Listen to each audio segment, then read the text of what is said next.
Towards the beginning of this video series, I mentioned that as we add tasks and due dates here in Podio, our general calendar would be updated accordingly. However, when I was talking about that, we hadn't added much information to our Podio account, so we couldn't really see the value of that.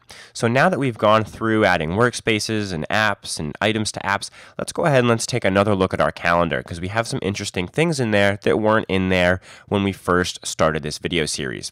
So from my blue bar up here at the top, I'm just going to click on the calendar link. When I do that, it's going to fast forward us to today's date.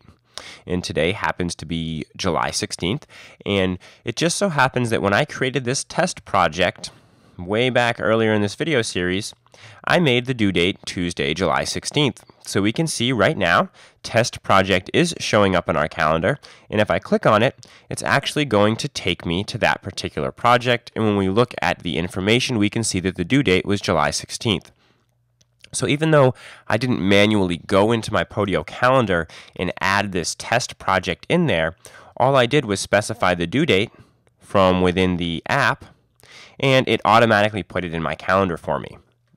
Now, if we go back to our calendar, we'll also notice that I actually unchecked this task is being completed. I made it so that it's not completed anymore, so that we would see what an uncompleted task looks like in our calendar. So we created this task earlier in this video series, follow-up call with Acme Dairy Products, and because it has a due date of Wednesday, July 17th at 1 p.m., it is now showing up in my calendar, and I could go ahead and click on it just like I clicked on Test Project, and it would take me to that particular task. So as you use Podio and you create tasks with specific due dates, and you add due dates and just dates in general to items within your apps, they are all going to appear over here on your calendar.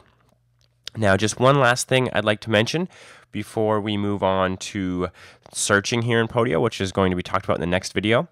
If you look at the right side of your calendar, you can see that you have the option of specifying whether you'd like to see all of the events that are going on within all workspaces that you have access to, regardless of whether it's specific to you or not. So that's the group everything option.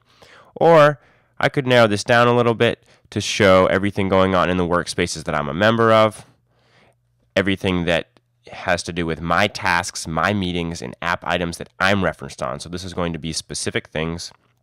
And then I can go as far to only view tasks that have been assigned to me in meetings that I am participating in. So you have some options here in terms of visibility. I would probably recommend keeping this group one on until the point where you start to see too many items here in your calendar. It gets hard to differentiate between which things are specifically for you and which events are for other employees within your organization. If you get to that point, then you can start to narrow down your view. But you definitely have some options when it comes to viewing your calendar. And just remember that everything you enter, whether it's a due date or a task here in Podio, will all go to this central calendar, so you have a unified place to view everything that you have coming up here in Podio.